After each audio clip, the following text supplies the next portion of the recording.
días. Mi equipo está conformado por Gabriela Tenco, Alan Camas, Edson García y un servidor, Yaro Tomás. Nuestro tema va a ser orígenes de los conventos. origen de los monasterios. órdenes eclesiásticas, principales platillos. Hola, mi nombre es Gabriela y yo les voy a hablar acerca del exconvento de Santa Rosa, que fue el convento que nosotros visitamos.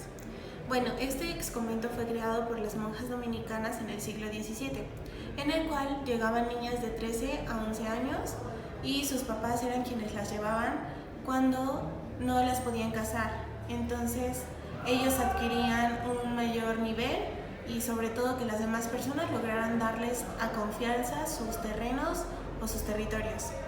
Bueno, aquí las niñas lo que hacían eran votos de silencio, que se supone que no podían hablar con absolutamente nadie, y cuando llegaban les quitaban todo tipo de joyas, todo tipo de lujos, y entonces ya después de ahí pasaban a su voto de silencio.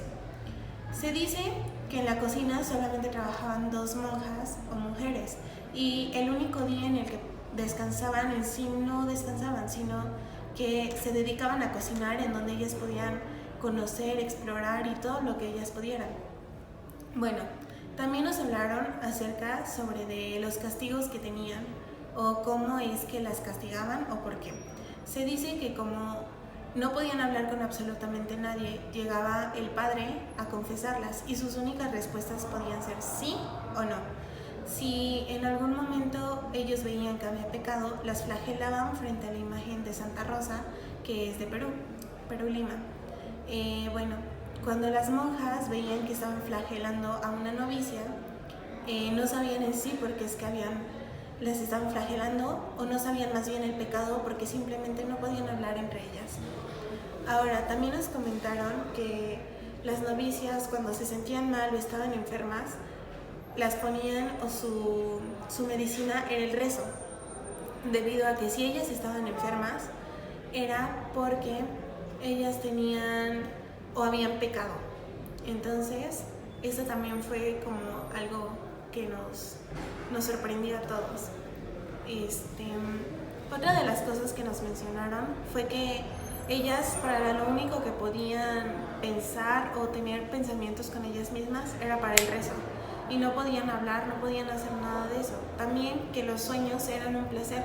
Entonces, como no podían tener placeres dentro del convento, lo que hacían era dormir con una corona de espinas y así no pensar o poder dormir. También nos comentaron que la Madre Superiora dormía en una tabla. Bueno, a partir de esto nos decían que los rezos que ellos tenían solamente podían pasar las madres por una puerta que era como un túnel hacia la iglesia, y las novicias lo único que podían hacer era escuchar misa a través de puertas. Realmente no podían salir, ni las podía ver el mundo exterior. Bueno, siguiendo de eso, había una demostración de ofrendas que se hacía en Huaquechula. Nos explicaron que el primer piso es la relación que tienen los seres vivos con la tierra. Entonces, por eso ponemos cosas que a nuestro ser querido le agradaban o le gustaban. Ahora, también en esa parte se encontraban 2 niños como llorando, y nos comentaron que era porque la familia antes tenía que contratar a personas que le lloraran, debido a que las lágrimas eran la iluminación del camino hacia el cielo. En el segundo piso se encuentra la demostración de un paraíso, y en el tercer piso se supone que es el cielo en donde está Dios. Este convento contaba con 2 cuartos de almacenamiento, en el cual en uno se guardaban carnes, debido a que había barro que era por donde pasaba el agua y por eso era bastante fresco. Y entonces ahí podemos entender un dicho muy conocido, que es con un ojo el gato y con el otro el garabato. El garabato se encontraba en la parte del techo y era una rueda con cuchillas, en donde si un gato intentaba meterse se degollaba por sí solo. En el otro cuarto podemos ver que eran las especias que eran traídas por los españoles, obviamente de mayor prestigio. Entonces nos contaron que había un padre que se llama San Pascual Bailongo, y él lo que hacía era bailar porque él se sentía muy feliz a la hora de cocinar, y con eso lograba transmitir emociones a sus comensales. Orígenes de los conventos. A continuación yo les daré información acerca del origen de los conventos. Anteriormente los conventos se les conocía como monasterio. Cuando imaginamos los conventos, pensamos que solo fueron el lugar donde habitaron religiosos, bajo la dictadura de la religión católica y el orden a los que pertenecían en ella. Pero esos recintos también fueron sitios de enseñanza donde los indígenas, considerados hijos de Dios, era el campo donde se cultivaba la fe y el conocimiento de Jesús. Bueno, en estos lugares vivían los que habían hecho votos solemnes que solo podían ser dispensados por el Papa. Origen de los monasterios. Se crearon en la primera evangelización de México. Los primeros creadores fueron los franciscanos, que fueron traídos a la Nueva España por Hernán Cortés, seguidos por los dominicos y agustinos.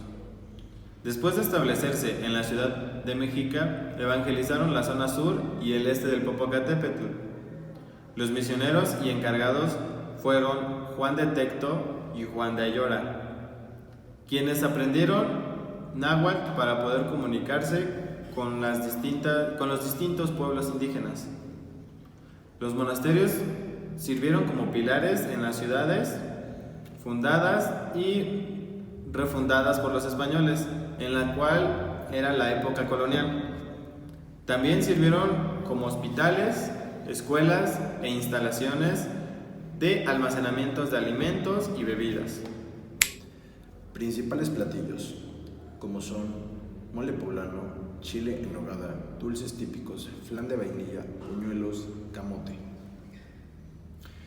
Bueno, el mole poblano fue Fray Bernardino de Sahagún quien en la historia general de las cosas de la Nueva España relató por primera ocasión un guisado prehispánico que se ofrendaba a Moctezuma y que era preparado con una salsa de chile caldoso llamado chimul o chimole, repitiendo constantemente la palabra muli para referirse a una salsa.